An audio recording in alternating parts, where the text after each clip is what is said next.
Ang mga nagunang balita, giaprubahan na ni Presidente Benigno Aquino III ang 167.9 billion pesos na Yolanda Rehabilitation and Recovery Plan. Gilas Pilipinas ubos sa pagdumala ni Coach Chot Reyes, gidisband. Passenger Terminal 1 andam na sa pagdagsa sa mga pasahero. Ug sayri ang rason kung nganong gisaulog sa mga Katoliko ang adlaw sa mga minatay.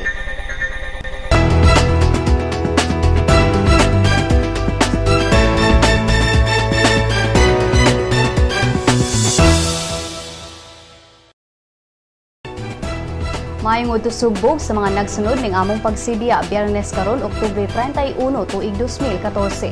Kini si Jay Sandoval magatid kaninyo mga nagunang balita. Kini ang Sunstar Pilipinas.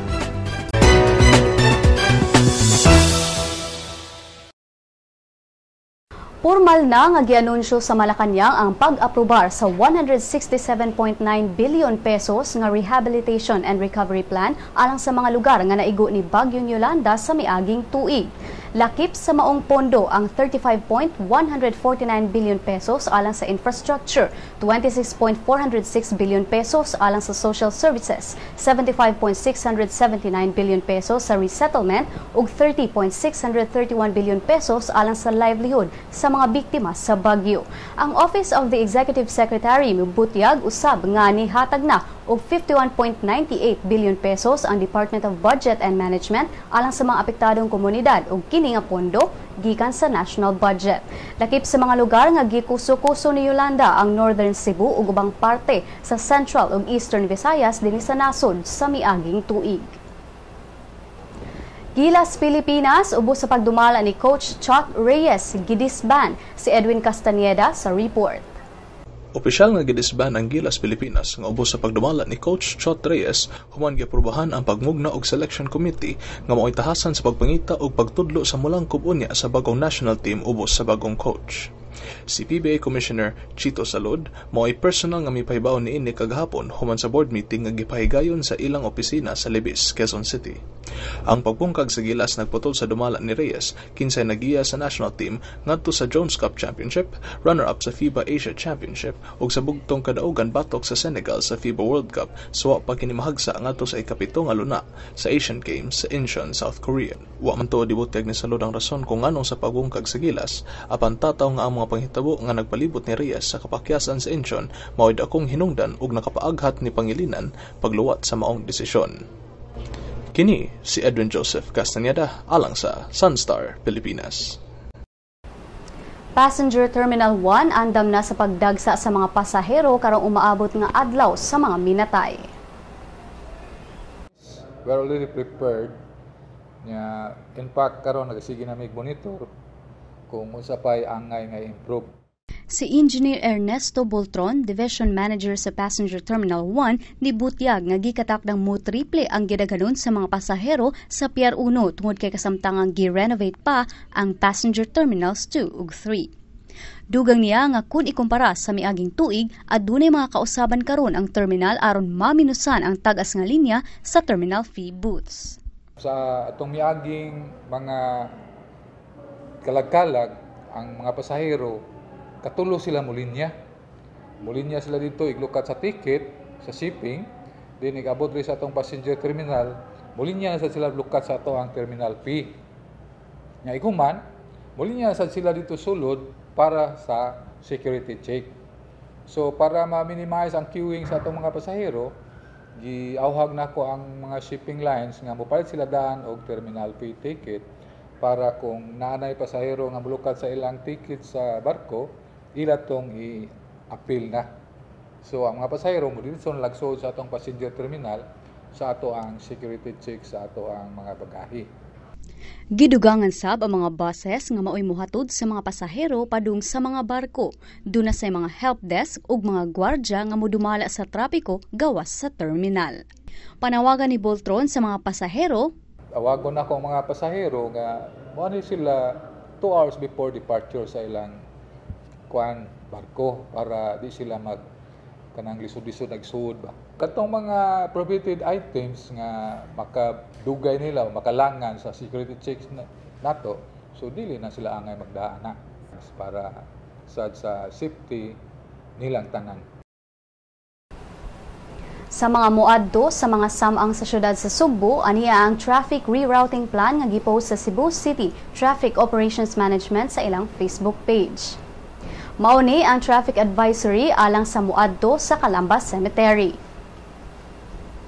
Sa mga mubisita sa Sem Park Cemetery, mausab ni nga mga lugar ang angayng bantayan. Ug mauni ang traffic advisory alang sa mubisita sa Labangon Cemetery. Ug sa mga muadto og Pardo Cemetery, no entry sa may Sabiliano Street ug De La Victoria Street. Sa Talamban Cemetery, no entry na sa may Talamban Sports Complex ug giningdan padungsod sa maong samang. No parking sa A. Menyoza Street. Ug sa mga muduaw sa Carreta Cemetery, Chinese Cemetery, Doña Pepang ug Ludo and Queen Cemetery, mauni ang traffic advisory sa mga no entry ug no parking nga mga lugar. Ang traffic rerouting plan i-implementar sa Sitom ugma November 1 ug Domingo, November 2. Matag tuig ang mga Katoliko mubuhat na sab sa mga naandang mga tradisyon matag adlaw sa mga minatay. Ani ang special report sa Sunstar Pilipinas alang sa All Souls Day. Karong umaabot ng kasaulugan sa adlaw sa mga minatay, gikatakdang mudagsa na sab ang mga Katoliko sa mga samang aron mudagkot og kandila, mohalad og mga buwak ug mopahinangod og pag-ampo alang sa mga mipanaw na nga mga minahal sa kinabuhi. Apan unsa ang gigikanan ug nganong matagtuig man kinabuhat kini mga naandan nga tradisyon. Ni adlaw sa mga nangamatay, ang Kalag-Kalag is the popular name, pero dili na mao. Kami yung ganitang Kalag-Kalag para sa lubi. Niya kuan pa ka ng saging-saging. Ang dili saging, di po lubi. Ang ato tinuod yung kag. Mo na kung dili ganita makasabot ni ini, kuyaw kayo, ang atong gamiton ang mga yawa, mga wakwak, mga diablo, mga sana lang na din isaulog din nato aron pagpahinamdom nato ang kita sad mamatay. Pero ang atong kinabuhi dili matapos diha sa lubnganan, kun dili mo go on, live on, more life eternal. Muna nga atong gihandom. Mapareho ta nila. Tradisyon na to, mga buluhaton, no? Dagang kayo, dito sa baryo, kumbira. Halad. Naka-assistir man kuning usa, butang nila sa nigo ang ilang gihalad nga pagkaon. Ari na kamo, mga kalagya, mga ginikanan, ay na mo partake of our own preparation. Lord, permit them to come. So, mauna ang belief nato sa life eternal. Mauna nga ang pagkaon is a symbol of life. It's a continuation of life. Continuation of our family relationship. Ang mga galatag, kandila. Kandila nga, dauba na itong lubnganan. So, bawa sa nato na nobralasan. Sama sa pagkaon ba? Nawa na ito i-focus sa kinabuhing dayon. Bawa sa ning kandila, symbol of life. Kinago ng candle, symbol of our faith. Muna di patakaan o dagkod ang mga magsigka. Muna nagdaob na inoon ta. Paimutang sa lugar. O hat sa buwak. Kaya ang buwak, God, is the harbinger of life. Kaya naman ang seed sa buwak. O niya ang buwak mo hatag og seed. So ang seed, life. Continuation of life. Hindi lang kay pure buwak, adorno. Hindi kaduhasad. Ang buwak, dili unta mo tabon sa lubnganan. Ang buwak is the symbol of our future. Future what? Future life. Nakita another life, we will live another kind of life. Gawas sa mga tradisyon, aduna say mga tuo sama sa pagpaaso. Apan, angay ba kining sundon? Kuhaan na ang simbahan. Sa mga tao na folk religion, na kinanglan yun nga, kung gigang ka sementeryo, ikaputan ka, aron dili, mangapyot ni mo mga kag, mga evil spirits, pasog yung ka, aron nga, mga hug ng mga kag, yun na nga, dili taga-agahom, dili taga-tuhuan, dili tuhuan. Kung ma-practice ka na, it's alright. Doon ay psychological effect. Wa sa dili, wa sa encourage. Naranas mga tao, pero explicar yun. Kaya ang aso, parang insinso bitaw. Insinso going up to heaven is a form of prayer. Make it a form of prayer. Ang adlaw sa mga nangamatay, tanaw na itong panginahanglan sa mga kalag. If they are in heaven, well and good. But if they are in purgatory, you have to help them, pray for them. Ikaduha, unsa say buhato na itong mga buhi pa. Whether we like it or not, we will follow them. Andam na ta, o unsay buhaton. Indas tantong buhi pa ta, mangandam ta sa pagsunod nila. Live a life not only in believing but also in behaving well. Not only in believing, manguros na duro, manguros, pero in behaving as well. Edwin Joseph Castaneda, Sunstar, Pilipinas. Sa mga mobiyahe karong adlaw ug maog Domingo ato usang sayran ang kahimtang sa panahon dinhi sa Subo nunot niining low pressure area nga gikatakdang mosulod sa Pilipinas karong adlaw. Aniya si Enzo Puerto gikan sa Pag-asa Mactan. Low pressure area mataan kini basis na available na data na naa kini sa 1430 kilometro sa east of Katarman, Northern Samar. Kaning low pressure area ma'am no, dili ni siya may tabang maglandfall, mag-recurve ni siya kay iyang driving force para maglandfall siya, dili siya ka-sustain ma'am. So kaning expected ni siya nga mosulod within this day. So may possible lakit na ang lalawigan sa Sugbo, makasinati ni mapanganuron na kalangitan. O ang atong mga karagatan ani, magmalinaw lang karong adlaw. Ikaugma pohon mapanganuron na kalangitan nga inubanan na ni siya hinay ngadto sa kasarangan na pagungan labi na kini sa hapon. So sa dos adlong Domingo, makasinati gapuntag mapanganuron na kalangitan inubanan sa hinay ngadto sa kasarangan na pagungan labi na gihapon sa hapon. Og ang ato ang kuan ani kadagatan magmalinaw na. So, kita mga residente, mas maayo nga magdala na lang ta og kuan mga payong or raincoats para di po ta mabasa. Gikan diri sa Pag-asa Mactan, Enzo Puerto. Daghang salamat Enzo Puerto gikan sa Pag-asa Mactan. O ganiya ang mga balita gikan sa ubang parte sa nasud.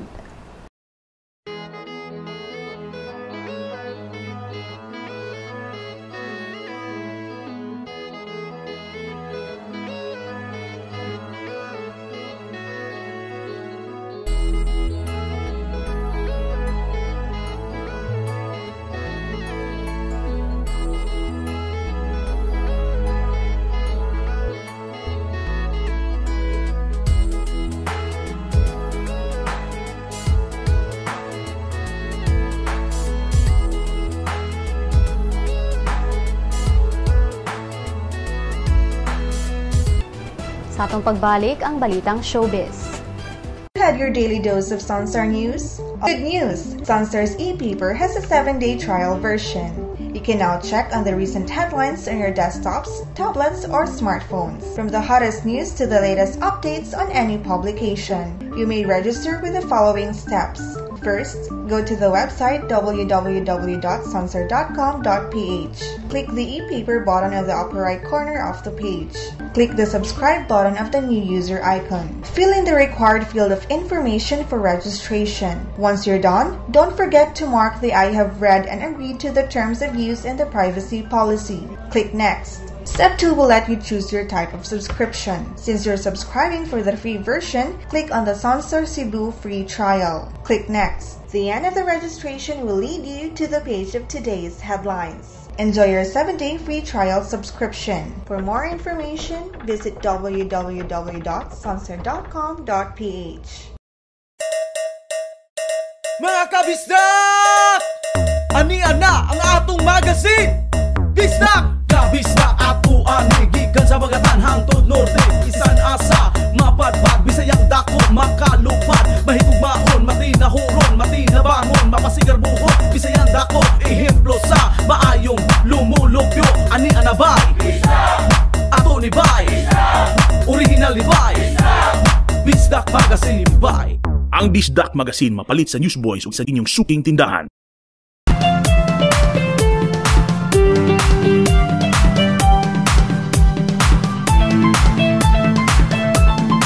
Daghang kapamilya fans ang nanganti nga dili na gyud sila motanaw sa show ni Iya Villania ug in-follow kini sa Twitter ug Instagram human mibiya ang aktres sa ABS-CBN ug mibalhin sa GMA. Apan giklaro ni Iya nga dili ang iyang bana nga si Drew Arellano kinsa usa ka kapuso star sukad pa sa una ang nigalgal niya aron mobalhin. Ang career ni Iya sa showbiz nagsugod sa GMA dihang nigawas siya sa hit teen-oriented show nga Click. Sa iyang Instagram account, matud ni Iya, "So, it's official. Hello mga kapuso." Sa lain niyang post, gipasalamatan sa aktres ang mga bosses sa GMA sa pagdawat kaniya. Usa sa mga gingong proyekto ni Iya sa GMA ang usa ka drama series nga sa dugay panahon wala mahatag sa ABS-CBN kaniya. Ana karong gabi si Carlo Aquino alang sa Oktoberfest ug pagtapos sa usa ka buwan nga anniversary sale sa Gaisano Country Mall. Doon na say tulo ka live band ang manukar nga magsugod unyang alas 6 sa gabi hangtod tungang gabi. Plus dunay mga booth ug daghang pagkaon ug mainom ang inyong mapalit. Nunot niini ang launching sa A Million Thanks promo diin tulo ka latest edition Mazda 2 cars ang grand prize plus millions worth of appliances. Alang sa uban pang showbiz chika, bisitaha ang celebrity.sunstar.com.ph ug i-follow pud mi sa Twitter @sunstarshowbiz. Sa Lotto results, doon na nakadaog sa premyo sa Super Lotto 649. Ang solong winner makuha ang premyo nga kapin sa 46 million pesos. Samtang wala pa nakadaog sa premyo sa Lotto 642 sa Bulacan gabi. Ulahon unya ang 645 Mega Lotto. Aniya ang balon sa dolyar gikan sa Bangko Sentral ng Pilipinas. Musunod ang kapalaran gikan sa Sunstar Super Balita.